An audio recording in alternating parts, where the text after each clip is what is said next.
ٹھیک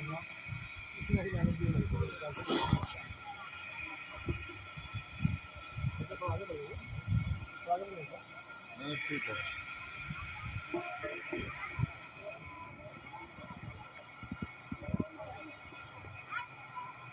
بابو سماجی دن میں کہاں سماجی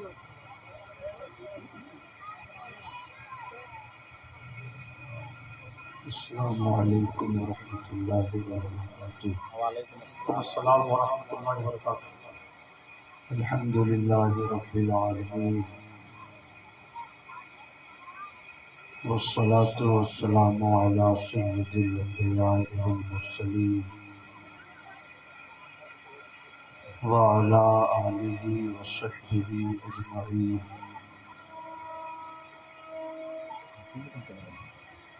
اما بعد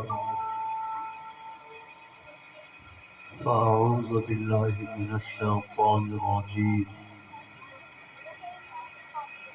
بسم اللہ الرحمن الرحیم۔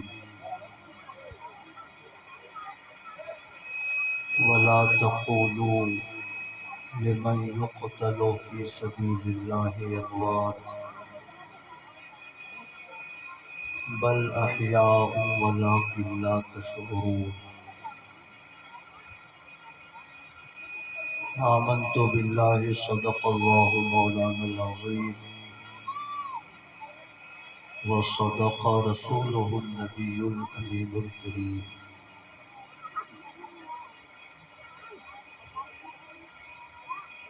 جو جواں بیٹے کی میت پہ نہ رویا وہ حسین، جو دہکتی آگ کے بستر پہ سویا وہ حسین، جس نے اپنے خون سے کربل کو دھویا وہ حسین،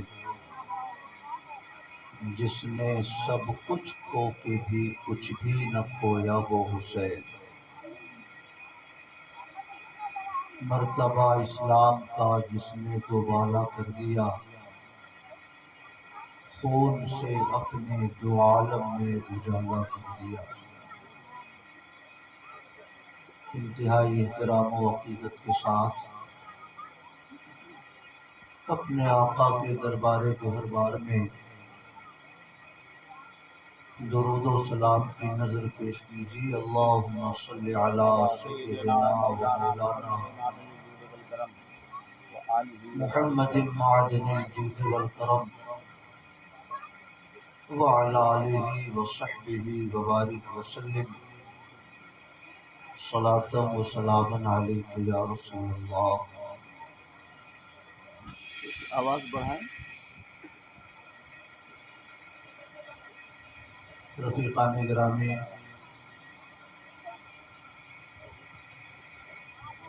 اللہ رب العزت کا کروڑوں بار شکریہ ہے کہ ہم اور آپ اللہ رب العزت کی وحدانیت پر یقین کرنے والے، اس کے تمام پیغمبروں کی رسالت و نبوت کی تصدیق کرنے والے ہیں۔ اللہ پاک کا یہ بھی کرم ہے کہ ہم اور آپ اللہ کے نیک بندوں سے محبت کرتے ہیں اور ان کی عقیدتوں کا چراغ اپنے دلوں میں روشن رکھتے ہیں۔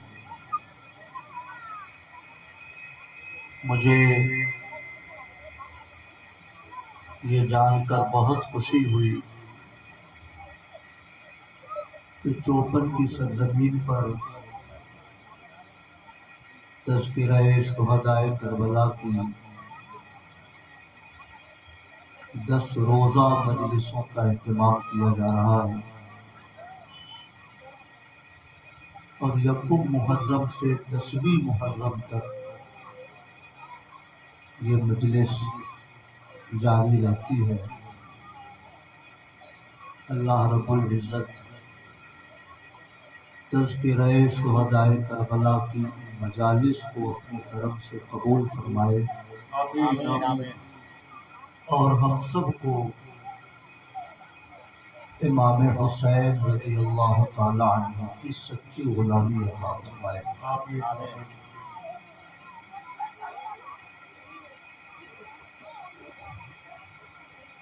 اگر ہم اپنی قوم کو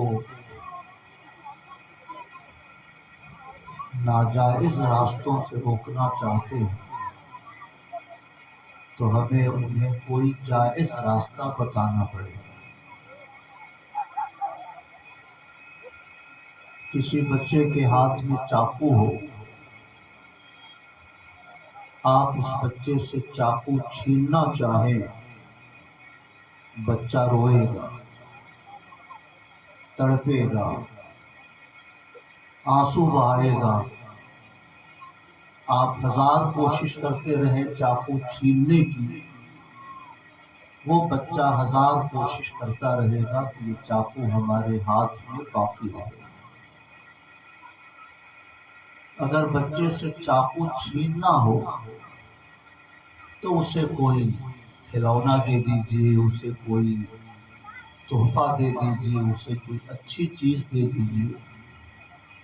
اگر آپ اس کے دوسرے ہاتھ میں کوئی اچھی چیز پکڑا دیں گے تو چاقو اس کے ہاتھ سے بہت آرام سے کھینچا جا سکتا ہے۔ میرے بھائیوں، محرم الحرام شریف کے موقع پر بہت ساری رسمیں شمالی ہندوستان میں رائج ہیں۔ کچھ رسمیں شریعت کے دائرے میں ہیں، زیادہ تر رسمیں شریعت کے دائرے سے باہر ہیں۔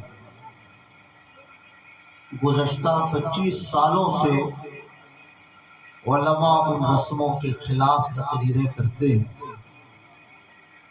مگر ماحول اور معاشرے پر ان تقریروں کا کوئی خاطر خواہ اثر نظر نہیں آتا۔ وجہ وہی ہے کہ ہم نے اپنی قوم کے ہاتھ سے چاقو چھیننا چاہا، مگر ہم نے کوئی اچھی چیز ان کے ہاتھوں میں نہیں پکڑائی، اس لیے ہم اپنی قوم کے ہاتھوں سے چاقو نہ چھین سکے اور خلاف شرع چیزوں سے ہم اپنی قوم کو پیچھے نہ ہٹا سکے۔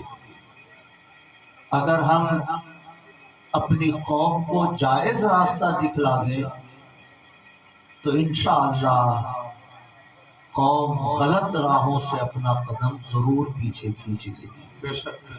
میں عرض کرنا چاہتا ہوں اس کا واحد راستہ یہی ہے کہ تذکرہ شہدائے کربلا کی مجلسیں سجائی جائیں۔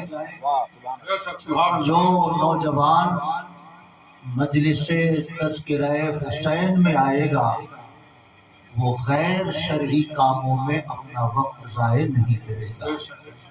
وہ یہاں آئے گا تو اللہ کا ذکر بھی سنے گا، اللہ کے نیک بندوں کے تذکرے سے اپنی روح کو شاداب بھی کرے گا، اور اس کے دل میں امام حسین کی محبت بھی پیدا ہوگی۔ ساتھ ہی ساتھ جو غلط مراسم میں ہمارے نوجوانوں کے وقت گزرتے ہیں، ان غلط مراسم میں ہمارے نوجوانوں کا وقت نہیں گزرے گا۔ اس لیے مجھے بہت خوشی ہے، میں بہت مبارکباد پیش کرتا ہوں آپ کی مسجد کے خطیب و امام حضرت مولانا صدام حسین صاحب زیدہ مجدہ کی خدمت میں کہ آپ نے چوپن کی بنجر سی زمین پر عشق رسالت کا اور محبت اہل بیت کا ایک چراغ روشن کیا ہے۔ انشاءاللہ جیسے جیسے ان مجالس کا سلسلہ آگے بڑھے گا، ہم محرم الحرام کی رسموں کو انشاءاللہ شریعت کے دائرے میں ادا کرتے جائیں گے اور غیر اسلامی مراسم سے ہم انشاءاللہ دور ہوتے جائیں گے۔ درود شریف پڑھیے، اللہم صلی علی سیدنا و مولانا محمد معدن الجود والکرم وعلی آلہ وصحبہ وبارک وسلم صلاۃ و سلاما علیک یا رسول اللہ۔ عزیزان گرامی، محرم الحرام شریف کا جب مہینہ شروع ہوتا ہے تو جو خوش عقیدہ مسلمان ہیں وہ امام حسین کے تذکرے کی مجلسیں سجاتا ہے، امام حسین کی بارگاہ میں نیاز پیش کرتا ہے، عاشورہ کا روزہ رکھتا ہے، امام حسین کی محبت کے اظہار کے بہت سارے راستے اپناتا ہے۔ مگر ایک طبقہ ایسا بھی ہے کلمہ پڑھنے والوں کا کہ محرم الحرام شریف کا مہینہ شروع ہوتے ہی جیسے الیکشن میں نیتا سرگرم ہو جاتے ہیں، اسی طرح محرم الحرام کا مہینہ شروع ہوتے ہوئے یوٹیوب پر بھانت بھانت کے لوگ سرگرم ہو جاتے ہیں۔ میرے بھائیوں، ہم تو آپ کے پاس مہینے، 2 مہینے، 4 مہینے، 6 مہینے میں پہنچتے ہیں، مگر یوٹیوب کے وہ مبلغین آپ کے دروازوں پر روز پہنچتے ہیں۔ صبح ان کی تقریریں آپ تک پہنچتی ہیں، شام ان کی تقریریں سنتے ہیں۔ نتیجہ یہ ہوتا ہے کہ مہینے میں ہونے والی تقریروں کا کوئی اثر آپ کے اوپر نہیں پیدا ہو پاتا، مگر روزانہ سننے جانے والی ان تقریروں سے ہمارے نوجوان متاثر ہوتے چلے جاتے ہیں۔ اس لیے میرے بھائیوں، میں اپنی تقریر میں تھوڑی سی گفتگو امام حسین رضی اللہ تعالی عنہ اور ان کی شہادت کے حوالے سے پیش کروں گا، اور تھوڑا سا حصہ منکر عظمت اہل بیت کے حوالے سے پیش کروں گا، مگر کوشش رہے گی کہ گفتگو میں بیلنس رہے، افراط اور تفریط سے ہماری گفتگو انشاءاللہ خالی رہے گی۔ درود شریف پڑھیں۔ اللہ رب محمد صلی اللہ علیہ وسلم، اللہم صلی علی سیدنا و مولانا صلی علیہ الصلوۃ والسلام علیک یا رسول اللہ، محمد معدن الجود والکرم وعلی آلہ وصحبہ وبارک وسلم صلاۃ و سلام علیک یا رسول اللہ۔ میرے بھائیوں، یوٹیوب کے ذریعے جو لوگ محرم کی ان مجالس کو بدعت ثابت کرنے کی کوشش کرتے ہیں، ناجائز اور حرام قرار دینے کی کوشش کرتے ہیں، ان میں ایک بڑا مشہور نام ڈاکٹر ذاکر نائک کا ہے۔ سمجھ رہے ہیں؟ دو مذہب کا جب وہ تقابل کرتے ہیں تو ان کی گفتگو بڑی شاندار ہوتی ہے۔ عیسائیت سے اسلام کا مقابلہ، ہندوازم سے اسلام کا مقابلہ، دوسرے مذاہب عالم سے اسلام کا مقابلہ بڑی دلنشی انداز میں وہ پیش کرتے ہیں، مگر آدمی ڈاکٹر ہو گائے کا اور آپریشن کرنے لگے انسانوں کا تو اکثر دھوکہ ہو جاتا ہے۔ سمجھ رہے ہیں؟ اس لیے ذاکر نائک صاحب سے بھی دھوکہ ہوتا رہتا ہے۔ آپ اگر ان کا یوٹیوب دیکھیں تو آج بھی وہ بیان موجود ہے۔ وہ یہ کہتے ہوئے سنے جاتے ہیں یزید رضی اللہ تعالی عنہ، وہ یہ کہتے ہوئے سنے جاتے ہیں کہ امام حسین سے چوک ہوئی، وہ خلافت حاصل کرنے کے چکر میں کربلا چلے گئے اور انہوں نے ایک اسلامی حکومت کے خلاف بغاوت کی۔ وہ یہ کہتے ہوئے سنے جاتے ہیں کہ قرآن چھونے کے لیے وضو کی کوئی ضرورت نہیں ہے، قرآن یہ ساری قوموں کے لیے کتاب ہدایت بن کر آیا ہے، تو ہم کس کو وضو کی تلقین کر سکتے ہیں، اس لیے قرآن کو بلا وضو بھی چھو سکتے ہیں۔ ان کی وہ تقریر بھی موجود ہے۔ انہوں نے کہا کہ حضرت آدم سے لے کر آج تک جتنے پیغمبر دنیا میں آئے وہ سب کے سب اپنی قبروں میں مردہ ہیں، کسی بھی نبی کو زندہ کہنا یہ عقل کے بھی خلاف ہے اور دلیلوں کے بھی خلاف ہے۔ جو آدمی قبر میں ہو، سینکڑوں سال بیت چکے ہوں، قبر کے حوالے کیے ہوئے صدیاں گزر چکی ہوں، ایسے انسان کو کوئی کہے کہ وہ زندہ ہے تو اس سے بڑی نادانی کی بات اور کیا ہو سکتی ہے؟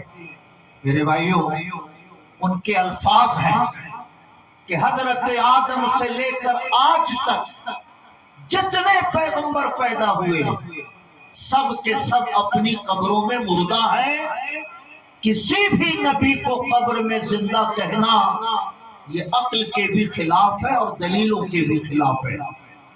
جب ان کا بیان ساؤتھ افریقہ میں سامنے آیا، رضا اکیڈمی کے ذمہ داروں نے وہاں کے گورنر کو میمورینڈم پیش کیا۔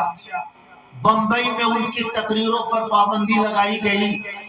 اس زمانے میں مایاوتی جی کی حکومت اتر پردیش میں بھی تھی، یہاں بھی ان کے خلاف یہاں کے مسلمانوں نے میمورینڈم دیا، یہاں بھی ان کی تقریروں پہ پابندی لگی۔ میں یہ عرض کرنا چاہتا ہوں، کسی بھی نبی کو زندہ سمجھنا یہ عقل کے خلاف ہے، یہ ان کے الفاظ ہیں۔ میں یہ عرض کرنا چاہتا ہوں، نبی کی شان تو بہت اونچی ہوتی ہے، رسولوں کا مقام تو بہت اونچا ہوتا ہے۔ ہمارا رب ارشاد فرماتا ہے وَلَا تَقُولُوا لِمَنْ يُقْتَلُ فِي سَبِيلِ اللَّهِ أَمْوَاتٌ، جو اللہ کی راہ میں شہید کر دیے جائیں انہیں مردہ نہ کہو، بل احیاء، بلکہ وہ زندہ ہیں، وَلَٰكِن لَا تَشْعُرُونَ، لیکن تم ان کی زندگی کو سمجھ نہیں سکتے ہو۔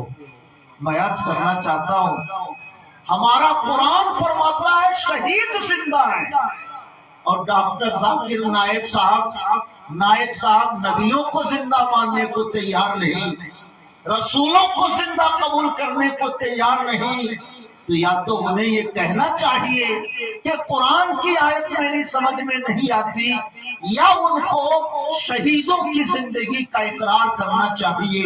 میں یہ عرض کرنا چاہتا ہوں، اس سنسار میں کتنی چیزیں ہیں جو ہماری عقل میں نہیں آتی ہیں مگر ہم اسے قبول کرتے ہیں۔ سبحان اللہ، ہندوستان کے سائنسدانوں نے 14 جولائی کو چندریان روانہ کیا ہے چاند پر پہنچنے کے لیے، اور میں نے پڑھا ہے BBC اردو یا ہندی میں کہ 15-20 اگست کے آس پاس وہ چندریان چاند کی سطح پر اترے گا۔ 14 جولائی کو چلا اور 40 دنوں تک وہ سفر کرتا رہے گا، 40 دنوں کے بعد وہ چاند کی سطح پہ اترے گا۔ میں یہ عرض کرنا چاہتا ہوں، ایک چھوٹا سا سیارہ، مصنوعی سیارہ، مصنوعی راکٹ، یہ 40 دنوں میں کتنی مسافت طے کرے گا؟ زمین سے جو سب سے قریب کا سیارہ ہے وہ چاند ہے، اور اس کی دوری کتنی ہے؟ مجھے جہاں تک معلوم ہے 3,84,304 کلومیٹر زمین سے چاند کی مسافت ہے۔ سبحان اللہ، ایک چھوٹا سا مصنوعی راکٹ ہندوستانی سائنسدان اپنی دماغی قوتوں کو استعمال کر کے اگر اسے 4 لاکھ کلومیٹر تک پہنچا سکتے ہیں، یہ ہماری عقل میں نہیں آتی یہ بات، مگر چوپن کا کوئی مسلمان یہ نہیں کہہ سکتا کہ سائنسدانوں کا یہ دعویٰ غلط ہے۔ سائنسدان ہمیں بے وقوف بناتے ہیں۔ اگر کوئی ایسا کہے تو لوگ کہیں گے رانچی چوپن چلتی ہے، رانچی آرام سے چلے جاؤ اور کسی پاگل خانے میں اپنے دماغ کا چیک اپ کرا کر وہاں سے واپس آ جانا۔ میں یہ عرض کرنا چاہتا ہوں، ایک انسان اگر اپنی دماغی قوتوں کو استعمال کر کے 4 لاکھ کلومیٹر تک اپنے راکٹ کو پہنچا سکتا ہے تو سبحان اللہ، عقل میں یہ بات نہیں آتی مگر پوری دنیا قبول کرتی ہے۔ تو جس رب العالمین نے سائنسدانوں کو یہ شعور عطا فرمایا ہے، جس پروردگار نے انسانوں کو یہ عقلی قوتیں عطا فرمائی ہے، وہ پروردگار عالم اگر اپنے کسی بندے کو قبر میں زندہ رکھے تو اس کی قدرت کے لیے یہ کون سا مشکل ہے؟ سبحان اللہ، سبحان اللہ، محبت سے کہیے سبحان سبحان اللہ۔ اللہ، سبحان اللہ۔ میرے بھائیوں، وَلَا تَقُولُوا لِمَنْ يُقْتَلُ فِي سَبِيلِ اللَّهِ أَمْوَاتٌ، اللہ کی راہ میں جو مارے جائیں، جو قتل کیے جائیں، انہیں مردہ نہ کہو، وہ زندہ ہے۔ ذاکر نائک صاحب کی عقل میں یہ بات نہیں آتی، سر جدا ہو گیا زندہ کیسے ہیں، ہاتھ بدن سے کٹ گیا زندہ کیسے ہے، پاؤں ان کے جسم سے الگ کر دیا گیا زندہ کیسے ہے، جسم اور روح کا تعلق ٹوٹ چکا زندہ کیسے ہے۔ میں عرض کرنا چاہتا ہوں، اس کائنات میں بے شمار چیزیں ہیں جو ہماری عقل کی گرفت میں نہیں آتی مگر ہم اسے قبول کرتے ہیں۔ ایک چھوٹا سا موبائل ہمارے خطیب اہل سنت حضرت مولانا صغیر احمد صاحب کے ہاتھوں میں ہے، انہیں اگر لندن گفتگو کرنی ہو یہاں سے وہ لندن گفتگو کر سکتے ہیں، انہیں اگر حج پہ گئے ہوئے کسی حاجی صاحب کو روبرو دیکھنا ہو ویڈیو کالنگ کے ذریعے بیٹھے بیٹھے یہاں سے روبرو دیکھ سکتے ہیں، انہیں اپنی تقریر جرمنی بھیجنی ہو واٹس ایپ سے بھیج سکتے ہیں، انہیں اپنی نعت آسٹریلیا بھیجنی ہو آسانی سے یہ بھیج سکتے ہیں۔ ای میل کا سسٹم ذرا دیکھیے، کسی زمانے میں کتاب خریدنے کے لیے ہمیں کتب خانہ جانا پڑتا تھا، سینکڑوں روپے دے کر کتابیں ہم خریدتے تھے، مگر اب تو پوری لائبریری لوگ ای میل کے ذریعے لوڈ کر لیتے ہیں، اپنے موبائل میں سیو کر لیتے ہیں۔ کسی زمانے میں حوالوں کے لیے کتاب کی ضرورت پڑتی تھی، اب کوئی مسئلہ پوچھتا ہے موبائل سے ہم اور آپ اسے سرچ کر کے تلاش کر کے اسے بتا دیتے ہیں۔ دسیوں ہزار کتابیں ایک چھوٹی سی میموری میں لوڈ رہتی ہیں، دسیوں ہزار گانے چھوٹے سے موبائل میں محفوظ رہتے ہیں، دسیوں ہزار نعتیں ایک چھوٹے سے موبائل کے دامن میں محفوظ رہتی ہیں۔ میں عرض کرنا چاہتا ہوں چوپن کے مسلمانوں، اگر دنیا کا یہ سارا معاملہ عقل میں آئے بغیر ہم اسے صحیح قبول کرتے ہیں، سائنسدانوں کی ایجادات کو ہم قبول کرتے ہیں، سائنسدانوں کی ترقی یافتہ سائنسی شکلوں کو ہم قبول کرتے ہیں، عقل میں آئے کہ نہ آئے مگر ہم اسے سچ جانتے ہیں، تو انسانوں کی باتوں کو ہم قبول کر لیتے ہیں تو انسان کے رب کی باتوں کو ہم قبول کیوں نہ کریں؟ جب ان کے گدا بھر دیتے ہیں شاہان زمانہ کی جھولی، محتاج کا جب یہ عالم ہے تو مختار کا عالم کیا؟ نعرہ تکبیر، نعرہ رسالت، ذکر شہدائے کرب و بلا، علامہ مفتی محمود عالم صاحب جگڑا۔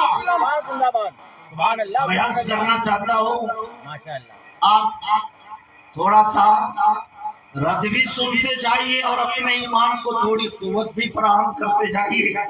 میں عرض کرنا چاہتا ہوں شہیدوں کا زندہ ہونا نائک صاحب کی عقل میں نہیں آتا ہے۔ کیسے زندہ ہے؟ ہاتھ کٹا ہوا ہے، گردن کٹی ہوئی ہے، پاؤں ان کے جسم سے جدا ہے، زندہ کیسے ہیں؟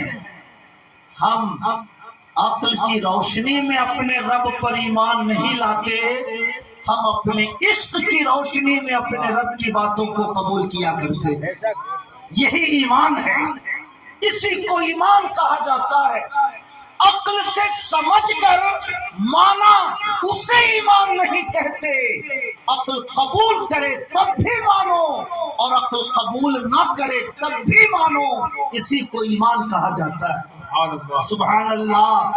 میں عرض کرنا چاہتا ہوں صحابہ کرام کی زندگی دیکھیں، حضور اکرم صلی اللہ علیہ وسلم کا ایک یہودی سے سودا ہوا ایک اونٹ کا۔ آقا نے فرمایا ٹھہرو، میں گھر سے پیسے لا کر دیتا ہوں، اونٹ لے جاؤں گا۔ میرے آقا جب اپنے گھر تشریف لے گئے، یہودی کی نیت بدل گئی. اس نے کہا میں نے آپ سے یہ اونٹ نہیں بیچا ہے, میں آپ سے پیسے نہیں لوں گا. کیسا سودا, کیسی خرید و فروخت, ہم نے یہ نہیں بیچا آپ کے ہاتھ سے. آقا نے فرمایا جھوٹ نہ بولو, تم نے ابھی میرے ہاتھوں سے یہ اونٹ بیچا ہے, یہ قیمت لو اور اونٹ میرے حوالے کرو. مگر یہودی کو کچھ زیادہ رقم دینے والا کوئی مل گیا ہوگا, اس لیے اس کی نیت بدل گئی.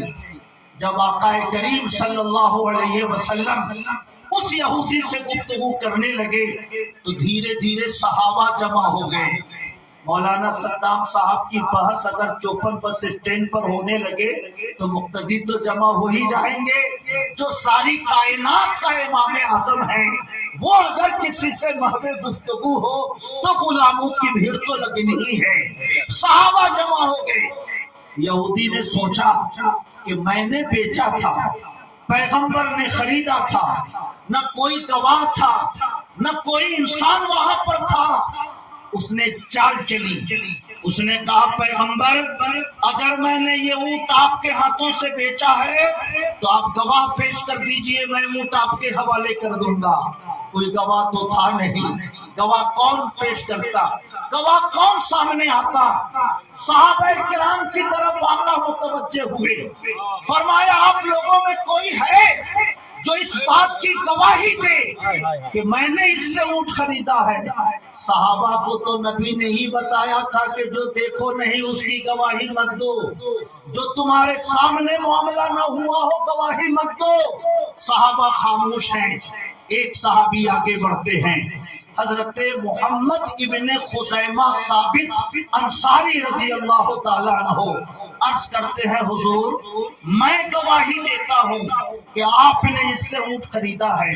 آقا فرماتے ہیں تم نے سودا ہوتے ہوئے نہیں دیکھا, ہم دونوں میں تجارت ہوتے ہوئے تم نے نہیں دیکھی, کیسے گواہی دیتے ہو کہ میں نے اس سے اونٹ خریدا ہے؟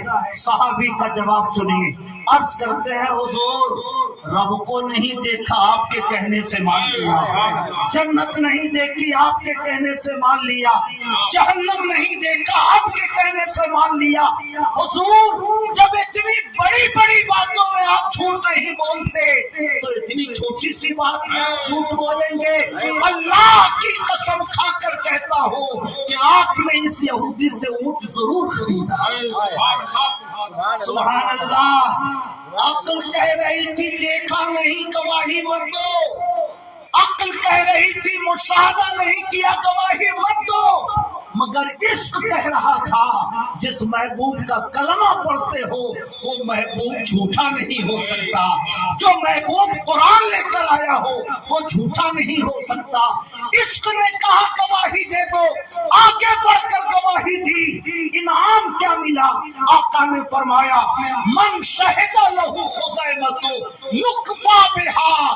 آج کے دن سے کسی مسئلے میں اگر خزیمہ تنہا گواہی دے دیں تو ان کی گواہی کافی ہوگی, کوئی دوسرا گواہ تلاش کرنے کی کوئی ضرورت نہیں. سبحان اللہ, سبحان اللہ. محبت سے کہیے سبحان اللہ. سبحان اللہ, سبحان میرے بھائیو آج نوجوانوں کا ایک بڑا طبقہ غیر شعوری طور سے ذاکر نائک صاحب کو فالو کرتا ہے, طارق جمیل صاحب کی گفتگو سنتا ہے, انجینئر محمد علی مرزا کی باتوں کو سنتا ہے. عالم دین بتاتے ہیں بزرگوں سے محبت کرو, محرم کی مجلسیں سجاؤ, 12ویں شریف کے موقع پر جلوس نکالو, اور یوٹیوب کے لیے جیو کہتے ہیں یہ سب مت کرو, یہ شرک ہے, یہ بدعت ہے, یہ حرام ہے. نتیجہ یہ ہوتا ہے ہمارا نوجوان کشمکش میں پڑتا ہے. امام صاحب ایسا کہہ رہے تھے, طارق صاحب ایسا کہہ رہے ہیں, امام صاحب ایسا کہہ رہے ہیں, انجینئر محمد علی مرزا ایسا کہہ رہے ہیں, تو ہم ان کو صحیح مانے کہ ان کو صحیح مانے؟ وہ شک و شبہ میں پڑ جاتا ہے, صلح کلیت کے راستے پہ چل پڑتا ہے. وہ بھی ٹھیک ہے, یہ بھی ٹھیک ہے, جو کر لیتا ہے وہ بھی ٹھیک ہے, نہیں کرتا ہے وہ بھی ٹھیک ہے, شک و شبہ کے دلدل میں پڑ جاتا ہے. اس لیے میں عرض کرنا چاہتا ہوں مسلمانوں, ذاکر نائک کہتے ہیں کسی نبی کو زندہ سمجھنا یہ عقل کے خلاف ہے۔ اور صحابی کہتے ہیں دیکھا نہیں ہے مگر حبیب کہہ رہے ہیں تو سچ مانو، نبی کہہ رہے ہیں تو سچ مانو۔ جو خود پیغمبر اتنے بڑے بڑے معاملات میں جھوٹ نہیں بولتے، اتنی چھوٹی سی بات کے لیے وہ جھوٹ کیا بول سکتے ہیں؟ آقا نے فرمایا خزیمہ اب کسی مسئلے میں تنہا گواہی دے دے، وہ گواہی کافی ہوگی، دوسرا گواہ تلاش کرنے کی کوئی ضرورت نہیں۔ کیا سمجھ میں آیا؟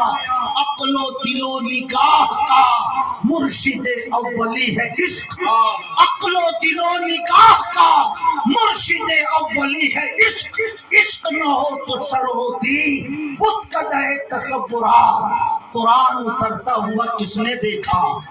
جنت میں اہل جنت کو جاتا ہوا کس نے دیکھا؟ پل صراط پر سفر کرتے ہوئے کس نے دیکھا؟ قبر میں منکر نکیر کا سوال ہوتے ہوئے کس نے دیکھا؟ نبی پر اعتماد نہ ہو تو وہ قرآن کو کتاب الہی نہیں مانے گا، وہ حشر کا اقرار نہیں کرے گا، وہ قبر و حشر کے معاملات کی تصدیق نہیں کرے گا۔ اس لیے میرے بھائیوں، ذاکر نائک صاحب کا ایک جملہ ہے، کسی نبی کو زندہ سمجھنا عقل کے خلاف، مگر کتنے فتنوں کا دروازہ کھول دیا۔ گویا مسلمانوں کو انہوں نے یہ پیغام دیا جو بات عقل قبول کرے اسی کو مانو، جو بات عقل میں آئے اسی کو ایکسپٹ کرو، مگر ایمان عقل میں آنے والی باتوں کے ماننے کو نہیں کہتے۔ ایمان عشق میں آ کر اپنے نبی کی باتوں پر بھروسہ کرنے کو کہتے ہیں۔ عقل عیار ہے، 100 بھیس بدل لیتی ہے، عشق بیچارہ نہ صوفی ہے نہ ملا نہ فقیر۔ ایمان عشق کے تقاضوں پر عمل پیرا ہونے کو کہتے ہیں۔ ایمان عقل میں جو بات آئے اسی کو قبول کیا جائے، اس کو ایمان ہرگز نہیں کہا جاتا۔ کہیے محبت سے سبحان اللہ۔ میرے بھائیوں، میں آپ سے عرض کرنا چاہتا ہوں، آپ سوچ رہے ہوں گے ہم تذکرہ امام حسین سننے آئے تھے اور یہ کون سی گفتگو ہونے لگی، مگر اس سے زیادہ اہم یہ گفتگو ہے۔ دماغ کا کاربن جب تک صاف نہیں ہوگا، عشق امام حسین کا چراغ اور بلب آپ کے دماغ میں نہیں جل سکتا ہے۔ اس لیے ذرا کاربن صاف کیجئے، میں تذکرہ امام حسین کی طرف انشاءاللہ ضرور آؤں گا۔ درود شریف پڑھیں۔ سیدنا و مولانا محمد معدن الجود والکرم وعلی آلہ وصحبہ وبارک وسلم۔ جب میرے پیغمبر معراج میں تشریف لے گئے تو صبح کو آپ نے اعلان فرمایا، اے اہل مکہ، رات مجھے اللہ نے آسمان کی سیر کا موقع عطا فرمایا۔ میں پہلے آسمان پر گیا، دوسرے آسمان پر گیا، تیسرے آسمان پر گیا، میں عرش پر گیا۔ رب تعالیٰ نے مجھے نماز کی دولت عطا فرمائی، اللہ تعالیٰ نے مجھے معراج کا شرف عطا فرمایا ہے۔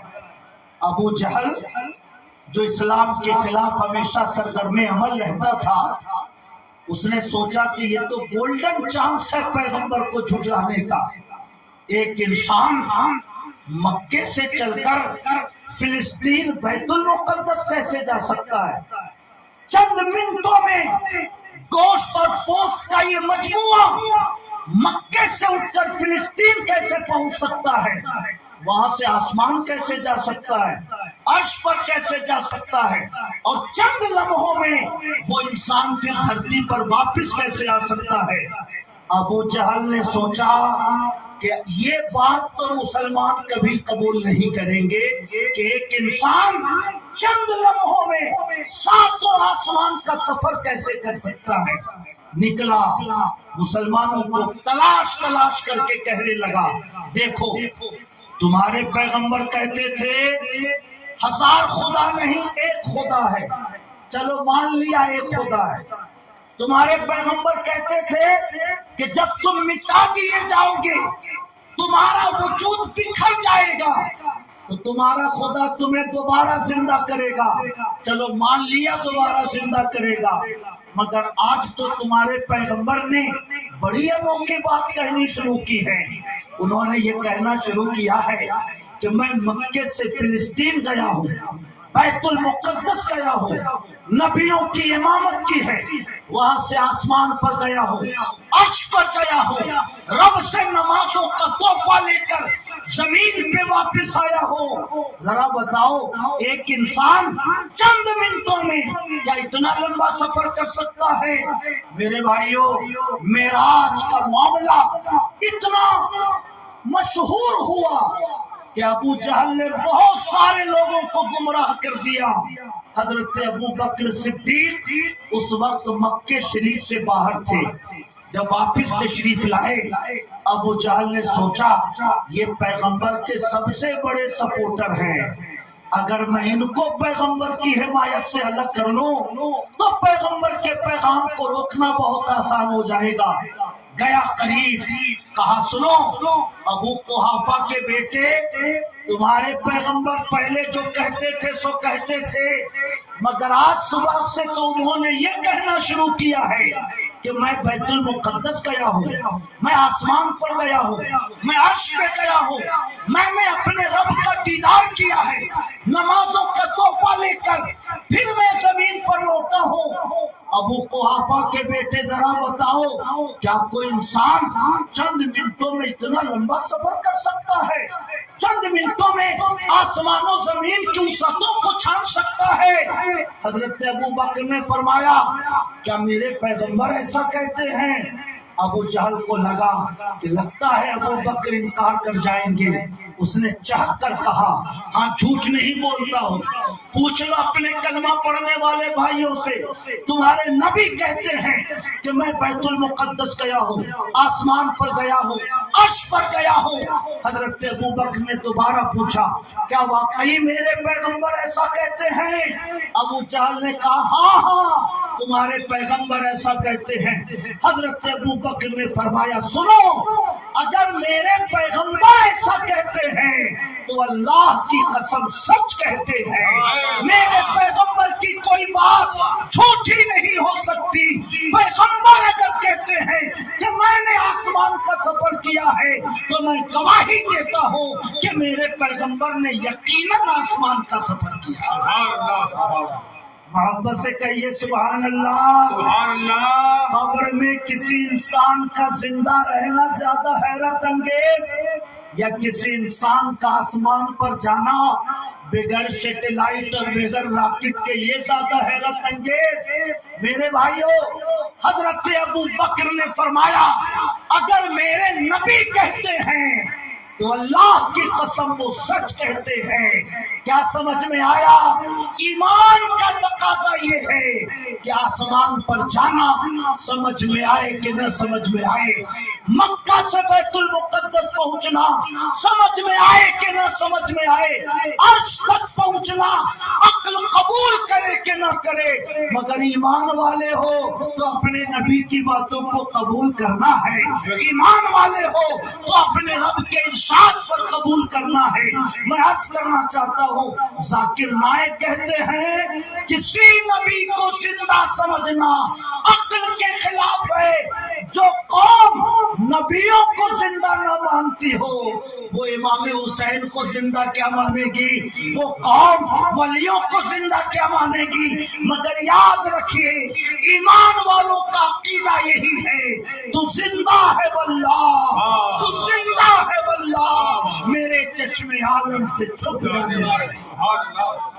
نعرہ تکبیر. ہاتھوں کو فضاؤں بلند کر کے نعرہ تکبیر، نعرہ رسالت، نعرہ رسالت، ذکر شہدائے کربلا بنا، نعرہ تکبیر، نعرہ رسالت. میرے بھائیوں، نبی زندہ ہے کیونکہ شہید زندہ ہے. جب شہید زندہ ہے تو شہید جن کا کلمہ پڑھ کر مومن ہوتے ہیں وہ پیغمبر ضرور زندہ ہے. سبحان اللہ. بے شک شہید سے 1000 درجے اونچا نبیوں کا مقام ہوتا ہے، نبیوں سے لاکھوں درجے اونچا ہمارے پیغمبر کا مقام ہے۔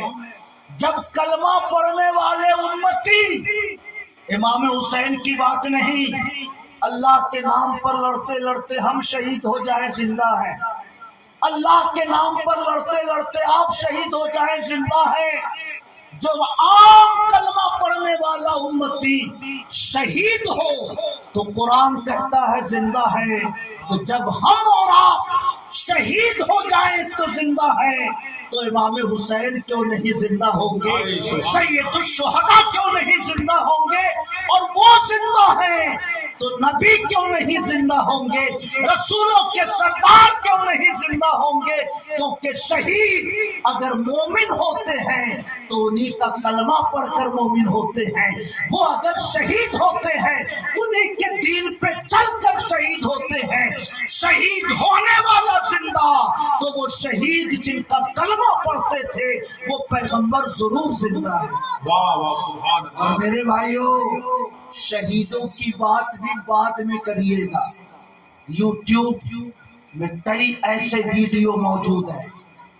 ملک شام آج سے چند سال پہلے گرہ یدھ کا شکار تھا، امریکہ بمباری کرتا تھا تاکہ بشر الاسد کی حکومت ہٹائی جائے، رشیا بمباری کرتا تھا تاکہ بشر الاسد کی حکومت بچائی جائے، سعودی حکومت امریکیوں کی غلام، اس نے اپنے ورکروں کو وہاں سرگرم کر رکھا تھا تاکہ بشر الاسد کی حکومت مٹائی جائے۔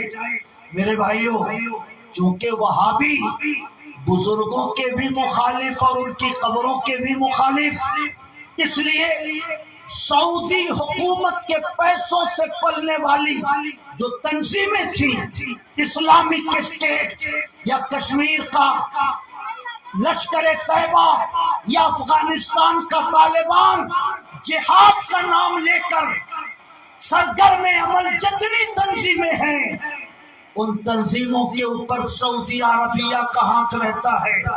اسلامک اسٹیٹ والوں نے، ایک صحابیہ ہیں حضرت زینب بنت جہش، ان کی قبر میں بم لگا کر قبر کو اس نے اڑا دیا، ایک صحابی رسول کی قبر کو ان لوگوں نے اڑا دیا۔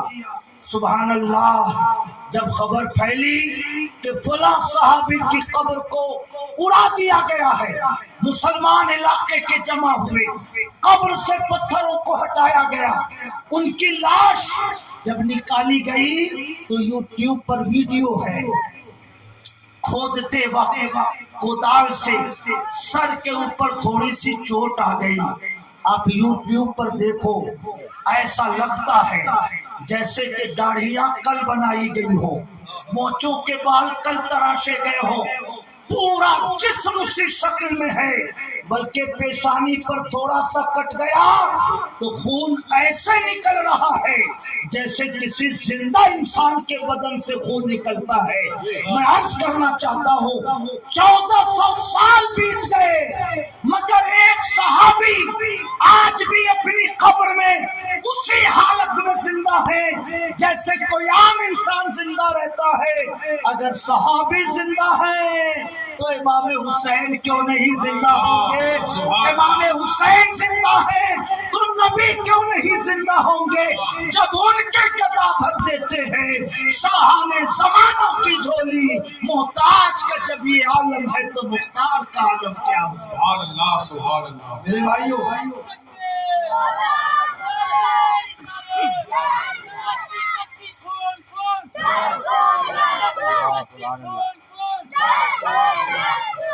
میں تقریباً 10 سال سے چھتیس گڑھ کے علاقے میں محرم الحرام کی تقریروں کے لیے جاتا ہوں۔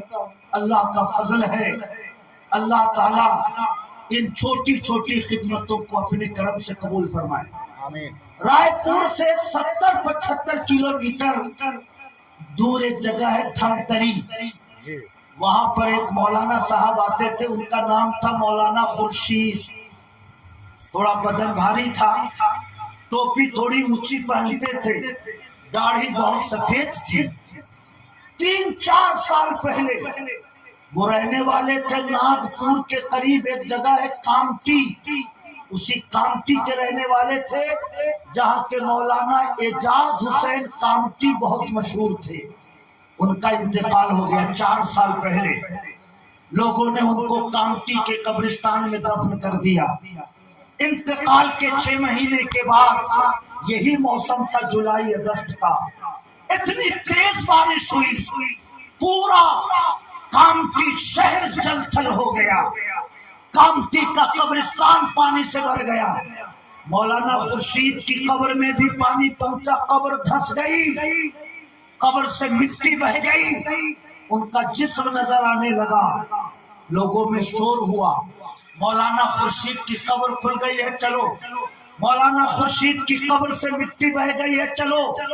میرے بھائیوں، ان کے جسم کو نوجوانوں نے نکالا، بالکل کفن سلامت تھا، جسم سلامت تھا، نہ ان کے جسم کو کوئی نقصان پہنچا، نہ ان کے کفن کو کوئی نقصان پہنچا۔ لوگوں نے ویڈیو بنا کر، لوگوں نے تصویریں کھینچ کھینچ کر پورے علاقے میں پھیلایا۔ او میرے نبی کو مردہ کہنے والے، جب میرے نبی کا ایک ادنا امتی اپنے انتقال کے 6 مہینے کے بعد بھی اپنی قبر میں سلامت ہے، تو حسین کربلا میں کیوں نہیں سلامت ہوں گے؟ علی اصغر کیوں نہیں سلامت ہوں گے؟ علی اکبر کیوں نہیں سلامت ہوں گے؟ کلمہ پڑھنے والے ایک عام امتی جب قبر میں 6 مہینے کے بعد باقی ہیں، تو اللہ نے شہیدوں کو ان کی قبروں میں زندہ کیوں نہیں رکھا ہوگا؟ میرے بھائیوں، وہ دھمتری آتے تھے، کئی مجلسوں میں میری ان سے ملاقات ہوئی۔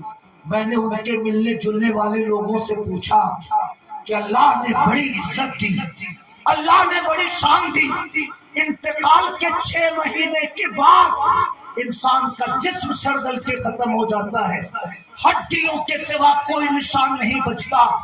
آخر اللہ نے کس نیکی کو قبول فرما کر مولانا خورشید کے جسم کو قبر میں سلامت رکھا؟ ان کے ملنے جلنے والے قریبی لوگوں میں سے ایک صاحب رائے پور میں رہتے ہیں، جناب اسحاق چانگل صاحب۔ یہ گجرات کے رہنے والے لوگ، چانگل یہ ان کے نام کا ٹائٹل ہے۔ یہ تیلی برادری کے لوگ ہیں جو کلمہ پڑھ کر مسلمان ہوئے۔ اسحاق چانگل صاحب نے کہا کہ وہ نو مسلم تھے، پہلے حالت کفر میں تھے، حضور مفتی اعظم ہند کے ہاتھوں پر کلمہ پڑھ کے مسلمان ہوئے۔ 6 سال تک حضور مفتی اعظم ہند کی خدمت میں رہنے کا موقع ملا۔ حضور مفتی اعظم ہند کے اتنے چہیتے کہ عید کا کپڑا حضور مفتی اعظم ان کا سلواتے تھے، اور جب حضور مفتی اعظم ہند کا انتقال ہو گیا تو ان کی اہلیہ محترمہ نے کپڑا سلوا کر ان کو بھیجنا شروع کیا۔ بڑے چہیتے، 40 سال کے بعد کلمہ پڑھ کر مسلمان ہوئے، مگر اتنے ٹھوس مسلمان کہ ناگپور ایئرپورٹ پر جب حج کے لیے جانے لگے، پاسپورٹ ادھیکاریوں نے پاسپورٹ دیکھا، باپ کی جگہ کسی غیر مسلم شخص کا نام۔ کسٹم ادھیکاریوں نے کہا کہ مولانا جی آپ تو مسلمان ہو گئے، مگر آپ کے پتا جی تو ہم ہی لوگوں میں سے تھے۔ مولانا خورشید کا چہرہ سرخ ہو گیا، کہا سنو، اللہ نے ان کے مقدر میں جنت نہیں رکھی تھی، مگر اللہ نے مجھے اسلام کی نعمت دی ہے۔ مجھے فخر ہے کہ میں اللہ کا کلمہ پڑھنے والا مسلمان ہوں۔ دوبارہ مجھے یہ طعنہ مت دینا، جس کے مقدر میں ہدایت تھی اسے ہدایت ملی، اور جس کے مقدر میں گمراہی تھی وہ گمراہی کے عالم میں دنیا سے گیا۔ اسحاق چانگل صاحب نے کہا ان کی ایک بات مجھے بہت اچھی لگتی تھی، مدرسہ چلاتے تھے، 40 سال کے بعد مسلمان ہوئے، اس لیے شادی نہیں کی مگر مدرسہ چلاتے تھے۔ پتہ چل گیا کہیں کسی کی موت ہوئی جنازے میں چلے جاتے، کہیں فاتحے کی مجلس ہوتی فاتحے میں چلے جاتے، جلسے میں دعوتیں ملتی جلسے میں تشریف لے جاتے۔ جلسہ 2 بجے ختم ہو، 2:30 بجے ختم ہو، 4 بجے ختم ہو، مگر اس وقت تک بستر پر نہیں جاتے جب تک کہ وہ فجر کی نماز نہ پڑھ لیں۔ نماز پڑھنے سے پہلے جو وقت ملتا، اگر کوئی ملنے جلنے والا مل گیا تو بیٹھ کر خیر خبر ہوتی، نہیں تو سبحان اللہ الحمدللہ صلی اللہ علیہ یا رسول اللہ کا ذکر کرتے رہتے، اور جب تک نماز نہیں پڑھ لیتے اس وقت تک آرام کرنے نہیں جاتے۔ مجھے لگتا ہے کہ اسلام قبول کرنے کے بعد اسلام پر مضبوطی سے کھڑے رہے، اللہ نے اس نیکی کو قبول کیا اور نمازوں کو پابندی سے اپنی زندگی میں شامل رکھا۔ مجھے لگتا ہے کہ اللہ نے اس نیکی کی برکت عطا فرمائی ہے کہ انتقال کے 6 مہینے کے بعد بھی ان کا جسم قبر میں سلامت تھا۔ چوپن کے مسلمانوں مجھے کہنے دو، صحابی کی شان تو بہت بڑی ہے، امام حسین کا مقام تو بہت بڑا ہے، امام حسن کا مقام تو بہت بڑا ہے، وہ تو جنتی نوجوانوں کے سردار ہیں، وہ تو نبی کے گلشن کے پھول ہیں، وہ تو حضرت فاطمہ زہرا کی آنکھوں کا نور ہے، وہ حضرت علی مرتضیٰ کے جگر کا سکون ہے، ان کی بات رہنے دو۔ حضرت مولانا خورشید نہ کوئی غوث تھے، نہ کوئی قطب تھے، نہ ولایت کے کوئی بہت اعلیٰ مقام پر فائز تھے، سنی صحیح العقیدہ مسلمان تھے، حضور مفتی اعظم ہند کے مرید اور ان کے عقیدت کیش تھے۔ اللہ نے جب ان کے جسم کو قبر میں سلامت رکھا تو مفتی اعظم ہند کا جسم کیوں نہیں سلامت ہوگا، اعلیٰ حضرت کا جسم کیوں نہیں سلامت ہوگا، غوث اعظم کا جسم کیوں نہیں سلامت ہوگا، خواجہ اجمیری کا جسم کیوں نہیں سلامت ہوگا، اور جب ولیوں کی یہ شان ہے تو امام حسین کا جسم کیوں نہیں سلامت ہوگا، عباس علمبردار کا جسم کیوں نہیں سلامت ہوگا۔ شہیدوں کے بارے میں قرآن گواہی دیتا ہے، مردہ نہ کہو وہ زندہ ہے، تو جن کے بارے میں قرآن کی شہادت نہیں، مولانا خورشید قبر میں زندہ ہے تو جن کے لیے قرآن کی شہادت موجود ہے وہ اپنی قبر میں زندہ کیوں نہیں ہوں گے؟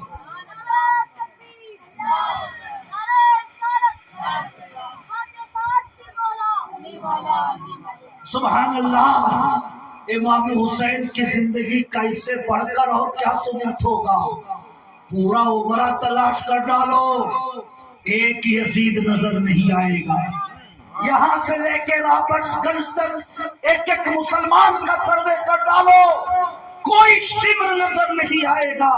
یہاں سے لے کے رانچی تک ایک ایک مسلمان کا بایو ڈاٹا جمع کر لو، کوئی خولی نظر نہیں آئے گا، کوئی عبید اللہ ابن زیاد نظر نہیں آئے گا، مگر سبحان اللہ حسین کے غلام ہر چوراہے پہ نظر آ جاتے ہیں، علی اصغر کے غلام ہر محلے میں نظر آ جاتے ہیں۔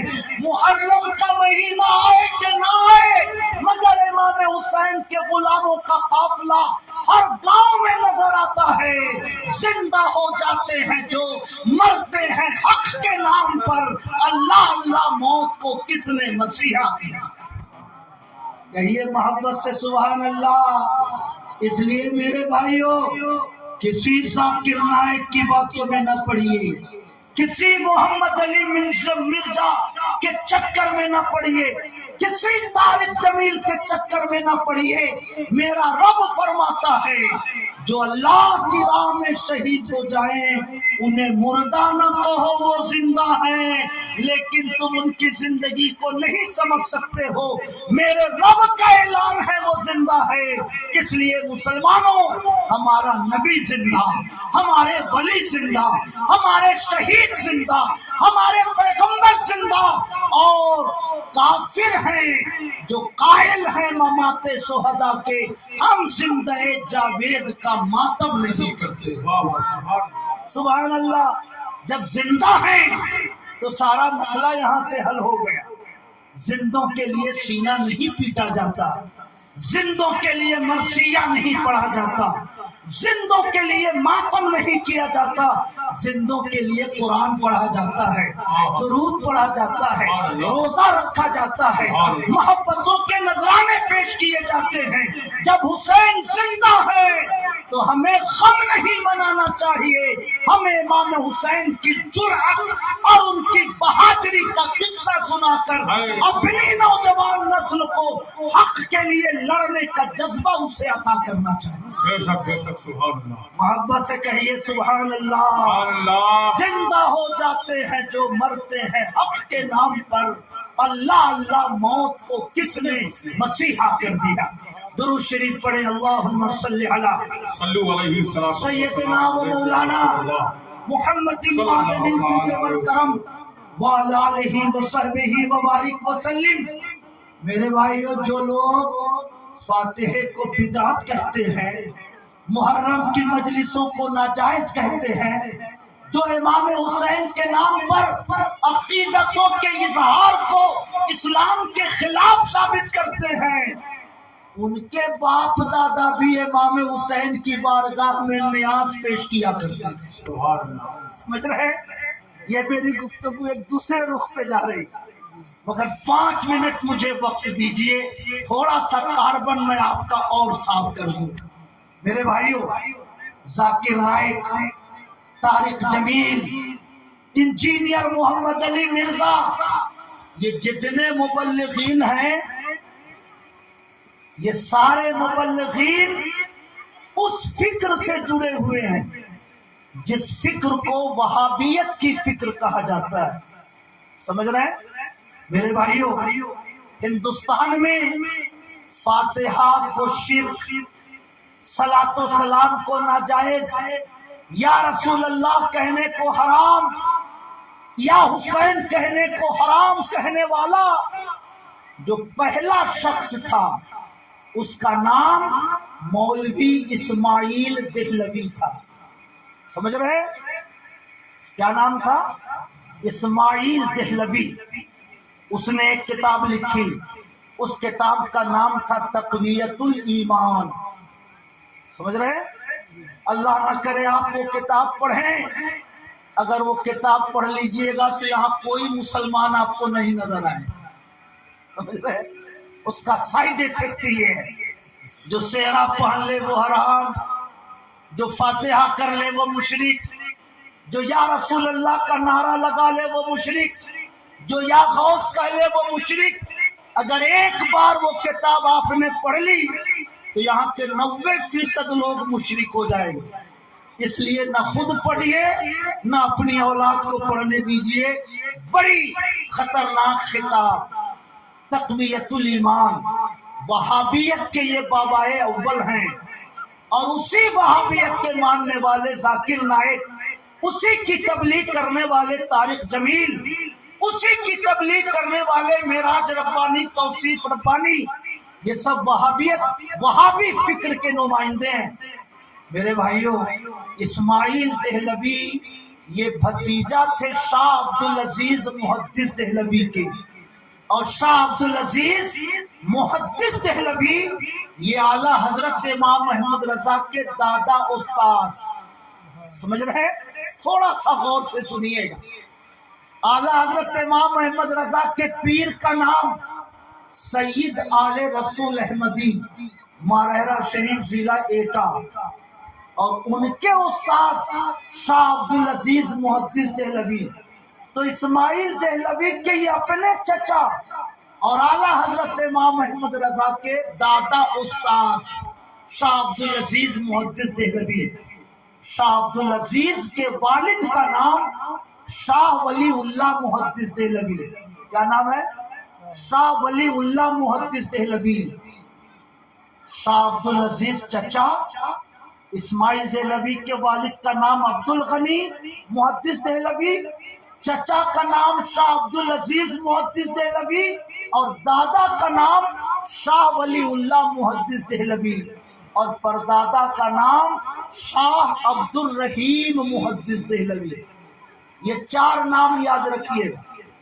بابائے وہابیت کا نام شاہ اسماعیل دہلوی، جنہوں نے وہ زہریلی کتاب لکھی، ان کے دادا کا نام شاہ ولی اللہ اور ان کے پردادا کا نام شاہ عبد الرحیم محدث دہلوی، یہ سب لوگ اعلیٰ حضرت سے پیدا ہونے سے پہلے کے لوگ ہیں۔ یہ اعلیٰ حضرت امام محمد رضا پیدا ہوئے 1272 میں اور شاہ عبدالعزیز کا انتقال 1239 میں ہوا، یعنی اعلیٰ حضرت کے پیدا ہونے سے 33 سال پہلے شاہ عبدالعزیز کا انتقال ہوا۔ شاہ ولی اللہ جو اسماعیل دہلوی کے دادا ہیں، ان کا انتقال ہوا 1176 اور اعلیٰ حضرت پیدا ہوئے 1272، یعنی 100 سال پورا ہونے میں 4 سال کم۔ اعلیٰ حضرت کے پیدا ہونے سے 96 سال پہلے کے ہیں شاہ ولی اللہ محدث دہلوی، اور جو پردادا ہیں اسماعیل دہلوی کے، ان کا نام ہے شاہ عبد الرحیم محدث دہلوی۔ ان کا انتقال کب ہوا؟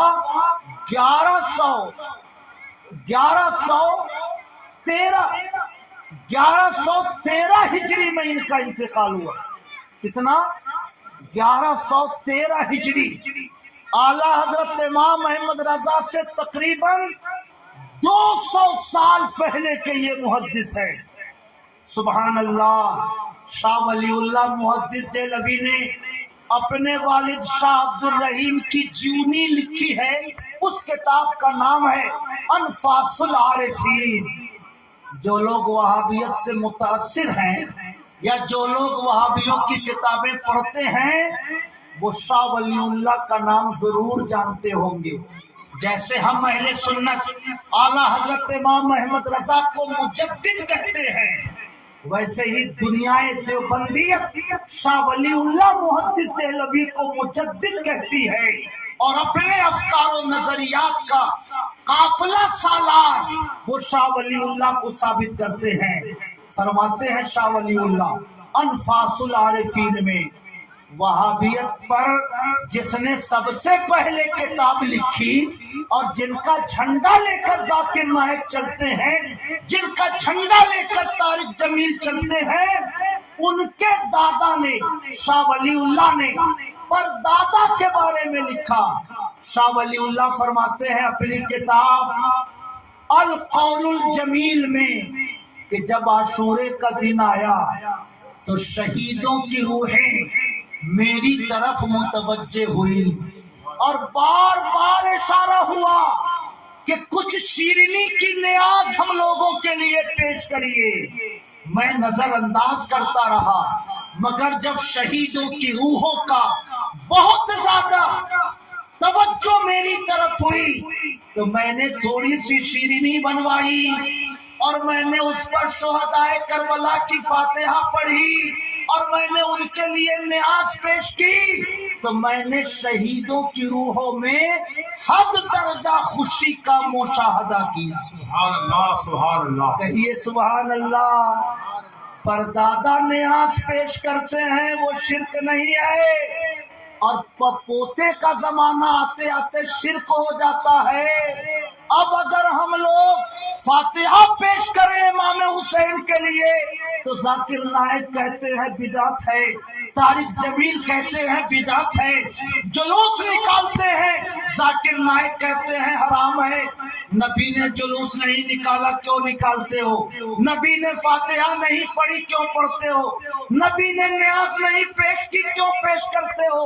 ارے نادانو، جب تلک سورج نکلا ہوا رہتا ہے ستاروں کی تلاش نہیں ہوتی ہے، مگر جب سورج اپنی کرنوں کو سمیٹ لے تو چراغوں کے پیچھے ہی چلنے سے زندگی کا سراغ ملا کرتا ہے، راہ منزل کا پتہ ملا کرتا ہے۔ نبی جب خود بنفس نفیس مدینے میں موجود تھے تو مسلمان کیوں کسی کی قبر پہ جائیں، کسی کی قبر پر کیوں چادر چڑھائیں؟ کسی کے لیے ایصال ثواب کیوں کریں، جلوس کیوں نکالے؟ نبی کو دیکھ لینا عبادت تھا، نبی کے کلام کو سن لینا عبادت تھا، نبی کی بارگاہ میں بیٹھ لینا عبادت تھا، نبی سے بڑھ کر کسی کی ذات نہیں۔ تو صحابہ کیوں کسی کی قبر پہ جائیں، صحابہ کیوں کسی کے لیے نیاز پیش کریں؟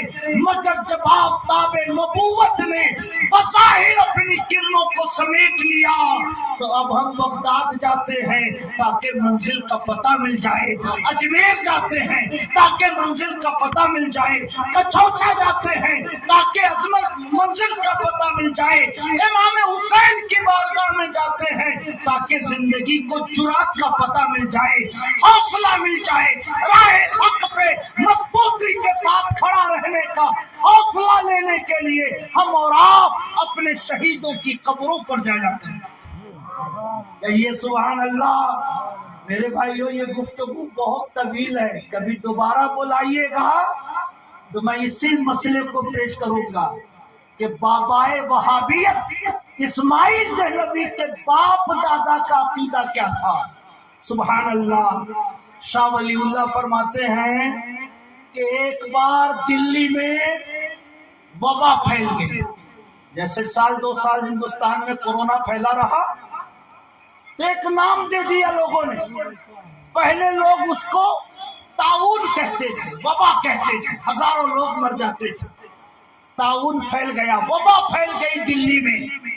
ایک بڑھی آئی، یہ کس نے لکھا؟ یہ شاہ ولی اللہ نے لکھا، جو اسماعیل دہلوی کے سگے دادا ہیں، دادا لکھ رہے ہیں۔ ایک بڑھی آئی، اس نے کہا حضور دلی میں وبا پھیلی ہوئی ہے، دعا کر دیجئے کہ اللہ میرے پوتے بیٹوں کو سلامت رکھے۔ میں نے بڑھیا کو ایک پلیٹ پر پینے والا تعویذ لکھ کر دیا، مولانا صدام صاحب بھی دیتے ہوں گے آپ کو، پینے والا تعویذ۔ میں نے بڑھیا سے کہا کہ یہ تعویذ لے جاؤ اور اسے دھو کر سارے بیٹے پوتوں کو پلانا، اور دوسرا کام یہ کرنا کہ 1 روپیہ غوث اعظم کے نام پر، 1 روپیہ خواجہ اجمیری کے نام پر، 1 روپیہ شاہ شہاب الدین سہروردی کے نام پر، 1 روپیہ خواجہ قطب الدین بختیار کاکی کے نام پر، 1 روپیہ خواجہ نظام الدین اولیاء کے نام پر، 5 روپیہ ڈیلی نکالتی جانا، اور 3 دنوں میں جب 15 روپے جمع ہو جائے تو میرے پاس لے کر آنا، تاکہ میں اس سے شیرینی بنا کر ان 5 بزرگوں کی روحوں کو ایصال ثواب کروں۔ بڑھیا نے ایسا ہی کیا، 15 روپیہ لا کر اس نے دیا، میں نے شیرینی بنا کر 5 بزرگوں کے نام سے ایصال ثواب کیا، اللہ نے کرم فرمایا اور بڑھیا کے بیٹے پوتے سلامت رہ گئے، وبا میں نہ مرے۔ اس زمانے میں جو مغل بادشاہ تھا اس کا ایک کمانڈر تھا صدیق خان، وہ میرے پاس آئے، کہا حضور دلی میں وبا پھیلی ہوئی ہے، کہیں ایسا نہ ہو کہ میرے بیٹے پوتوں کو کوئی نقصان پہنچ جائے، اس لیے حضور دعا کر دیجئے میرے بیٹے پوتے بھی سلامت رہیں۔ میں نے اس سے کہا فلاں بڑھی آئی تھی، میں نے اس کو پینے والا تعویذ دیا اور میں نے 1 روپیہ 5 بزرگوں کے نام سے نکالنے کو کہا، تم بھی ایسا ہی کرو، تمہارے بیٹے پوتے بھی سلامت رہیں گے۔ صدیق خان نے بھی ایسا ہی کیا اور 15 روپیہ لا کر دیا۔ میں نے 15 روپے کی شیرینی بنائی اور 5 بزرگوں کو ایصال ثواب کیا، اللہ نے اس کے بیٹے پوتوں کو بھی سلامت رکھا۔ میں عرض کرنا چاہتا ہوں امام احمد رضا شاہ ولی اللہ کے 94 سال کے بعد پیدا ہوئے، اس لیے یہ الزام نہ لگاؤ کہ مولانا احمد رضا نے فاتحہ شروع کی ہے، یہ الزام نہ لگاؤ مولانا احمد رضا نے نعت شروع کی ہے، یہ الزام نہ لگاؤ مولانا احمد رضا نے جلوس شروع کیا ہے، یہ الزام نہ لگاؤ 11ویں کی نیاز مولانا احمد رضا فرمانے شروع کیا ہے۔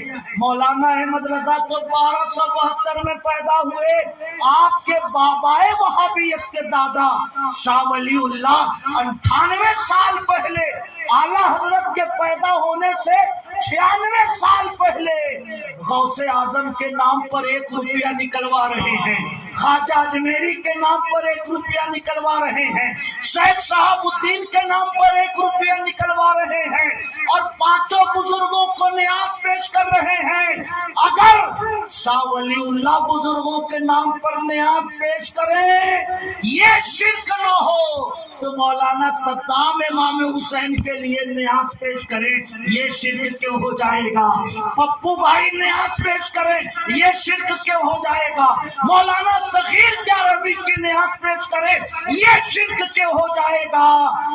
پر دادا کہیں جائز ہے، دادا کہیں جائز ہے، چچا لکھے جائز ہے، اور پوتے کا زمانہ آتے آتے نیاز حرام، فاتحہ حرام، جلوس حرام، یا رسول اللہ حرام۔ میں عرض کرنا چاہتا ہوں، اپنے امام احمد رضا کی نہ مانو، مت مانو، اپنے دادا کی بات تو مان لو، اپنے پردادا کی بات تو مان لو، اپنے چچا کی بات تو مان لو۔ اس لیے 54 کے مسلمانوں، شاہ ولی اللہ فرماتے ہیں میں نے شہدائے کربلا کے لیے فاتحہ پڑھی، شیرینی نیاز میں پیش کی تو شہداء کے چہرے پر میں نے بہت خوشی دیکھی۔ کیا سمجھ میں آیا؟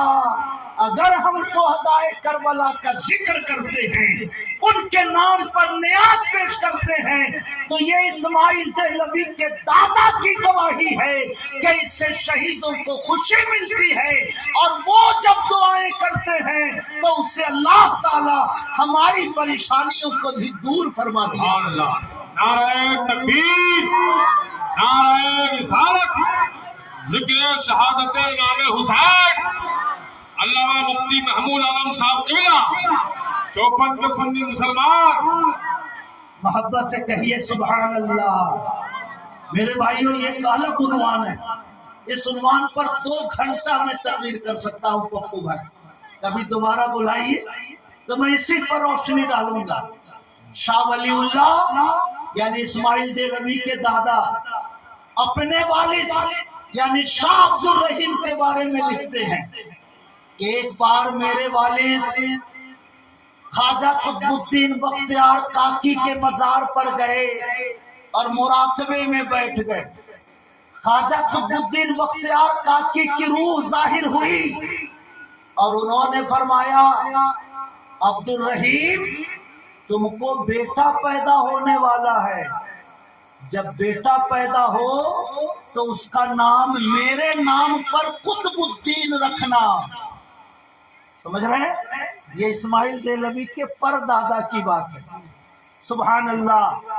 شاہ عبد الرحیم فرماتے ہیں کہ میں تو بوڑھا ہو گیا تھا، میرے دل میں یہ خیال آیا کہ خواجہ قطب الدین کہہ رہے ہیں تم کو بیٹا ہوگا، تو اب تو میری عمر ایسی ہے نہیں کہ مجھ کو بیٹا ہو، تو ہو سکتا ہے کہ خواجہ صاحب کے فرمانے کا مطلب یہ ہے کہ مجھ کو پوتا ہوگا۔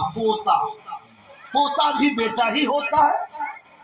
خواجہ شاہ عبد الرحیم محدث دہلوی فرماتے ہیں، کتاب کا نام ہے انفاس العارفین، فرماتے ہیں کہ خواجہ قطب الدین میرے دل کے وسوسے پہ مطلع ہو گئے، دوبارہ ان کی روح ظاہر ہوئی اور انہوں نے فرمایا سنو، میں پوتا مراد نہیں لے رہا ہوں، بیٹا مراد لے رہا ہوں۔ بیٹا، تم کو بیٹا ہوگا، جب بیٹا پیدا ہو تو میرے نام پر اس کا نام قطب الدین رکھنا۔ میرے والد شاہ عبد الرحیم مہرولی شریف سے واپس آ گئے، یہ خواب، یہ بشارت بھول گئے۔ اچانک بڑھاپے میں دوسری شادی کا خیال آیا۔ شاہ عبد الرحیم یعنی میرے والد نے دوسری شادی فرمائی، دوسری ماں سے میں ولی اللہ پیدا ہوا، اور میرا چھوٹا بھائی اہل اللہ پیدا ہوا، مگر میرے والد وہ بشارت بھول گئے تھے، اس لیے انہوں نے بھول کر میرا نام ولی اللہ رکھ دیا۔ مگر بعد میں جب ان کو یاد آیا کہ خواجہ قطب الدین نے فرمایا تھا کہ میرے نام پر اس کا نام قطب الدین رکھنا، تو میرے والد اخیر زمانے میں مجھ کو قطب الدین ولی اللہ کہہ کر پکارا کرتے تھے۔ کہیے سبحان اللہ۔ ہم اگر اجمیر جائیں تو مشرک ہو جاتے ہیں، ہم اگر بغداد جائیں ہمارا ایمان ڈگمگانے لگتا ہے، ہم اگر بزرگوں سے مدد مانگیں طارق جمیل کے بقول ہم ایمان سے باہر نکل جاتے ہیں۔ بابائے وہابیت کے پردادا امام احمد رضا کے پیدا ہونے سے 200 سال پہلے کے محدث مہرولی شریف خواجہ قطب الدین کی بارگاہ میں گئے، وہ مشرک نہ ہوئے، تو ہم اگر مہرولی چلے جائیں تو کیوں مشرک ہو جائیں گے؟ ہم اگر اللہ کے نیک بندوں کی بارگاہوں میں حاضر ہوں تو ہمارا ایمان کیوں کمزور ہو جائے گا؟ ہم اگر عقیدہ رکھیں کہ اللہ کے نیک بندوں کو اللہ کے بتانے سے مستقبل کی چیزوں کی بھی خبر رہتی ہے، تو وہابی کہتے ہیں شرک ہے، دیوبندی کہتے ہیں شرک ہے، ذاکر نائک کہتے ہیں اسلام کے خلاف ہے، مگر شاہ عبد الرحیم کہتے ہیں کہ خواجہ قطب الدین کی روح نے بتایا کہ تم کو بیٹا ہونے والا ہے، جب بیٹا پیدا ہو تو میرے نام پر اس کا نام قطب الدین رکھنا۔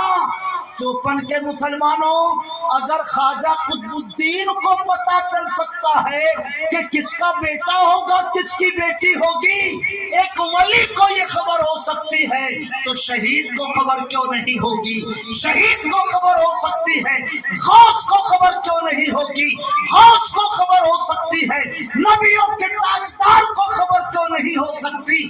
پھر وہی شعر پڑھیے، جب ان کے گدا بھر دیتے ہیں صاحب زمانہ کی جھولی، محتاج کا جب یہ عالم ہے تو مختار کا عالم کیا ہو؟ نعرہ تکبیر، نعرہ رسالت، ذکر سودائے کربلا، سبحان اللہ اس سبحان لیے میرے بھائیوں، یوٹیوب سے اپنا ایمان مت سروے کریے گا کہ ہم حق پر ہیں کہ غلط پر ہیں۔ یوٹیوب کو دیکھ کر یہ فیصلہ مت کریے گا کہ امام احمد رضا کے ماننے والے حق پر ہیں کہ ذاکر نائک کے ماننے والے حق پر ہیں۔ آپ کو اپنے ایمان کا اگر جائزہ لینا ہو تو یوٹیوب اور فیس بک سے فیصلہ مت کریے۔ بھات بھات کے لوگ بھات بھات کی تقریریں کر کے یوٹیوب پر لوٹ کر دیتے ہیں، جب ایمان اور عقیدے کی بات ہو تو ایک بات کہیے، نائک صاحب آپ کی فکر آپ کو مبارک، طارق جمیل صاحب آپ کا نظریہ آپ کو مبارک، میرے لیے خواجہ اجمیری کی چوکھٹ کافی ہے، میرے لیے خواجہ قطب الدین کا مزار کافی ہے، میرے لیے امام احمد رضا کی نگر کافی ہے، میرے لیے غوث اعظم کا دربار کافی ہے۔ ہم وہ ایمان نہیں لاتے جو اسماعیل دہلوی نے ہندوستانی مسلمانوں پر تھوپنے کی کوشش کی تھی، ہم وہ ایمان رکھتے ہیں جو اسماعیل دہلوی کے پردادا کا ایمان تھا، دادا کا ایمان تھا، چچا کا ایمان تھا، جو مجدد الف ثانی کا ایمان تھا، جو شیخ عبدالحق محدث دہلوی کا ایمان تھا۔ بلکہ چوپن کے مسلمانوں الحمدللہ ہم وہ ایمان لاتے ہیں جو صحابہ کا ایمان تھا، جو تابعین کا ایمان تھا، جو تبع تابعین کا ایمان تھا۔ اس لیے اللہ کا کروڑوں بار شکریہ ادا کرو، گھر اچھا ہو کہ نہ ہو عیدو بھائی، لباس اچھا ہو کہ نہ ہو پپو بھائی، موٹر سائیکل ہماری 1,00,000 1,50,000 کی ہو کہ نہ ہو، مگر اللہ کا شکر ہے کہ جو عقیدہ ہمیں ملا ہے وہی عقیدہ غوث اعظم کا عقیدہ تھا، وہی عقیدہ خواجہ اجمیری کا عقیدہ تھا، وہی عقیدہ الحمدللہ خواجہ قطب الدین بختیار کا عقیدہ تھا۔ اللہ کا شکر ہے کہ ہم کسی نائب کے چکر میں نہیں پڑتے، شرک کہنے والے شرک کہتے رہیں مگر ہم امام حسین کے ذکر کی مجلس سجاتے ہیں، اور انشاءاللہ 54 میں ایک بھی مسلمان جب تک زندہ رہے گا امام حسین کے ذکر کی مجلس انشاءاللہ ضرور سجاتا رہے گا، اور یا حسین کا پرچم اپنے دروازے پر وہ ضرور لگاتا رہے گا۔ سبحان اللہ۔ جو جواں بیٹے کی میت پہ نہ رویا وہ حسین، جو دہکتی آگ کے بستر پہ سویا وہ حسین، جس نے اپنے خون سے کربل کو دھویا وہ حسین، جس نے سب کچھ کھو کے بھی کچھ بھی نہ کھویا وہ حسین، مرتبہ اسلام کا جس نے دوبالا کر دیا، خون سے اپنے دو عالم میں اجالا کر دیا۔ قتل حسین اصل میں مرگ یزید تھا، اسلام زندہ ہوتا ہے ہر کربلا کے بعد۔ وما علینا الا البلاغ۔ کھڑے ہو کر صلاۃ السلام پیش کیجیے۔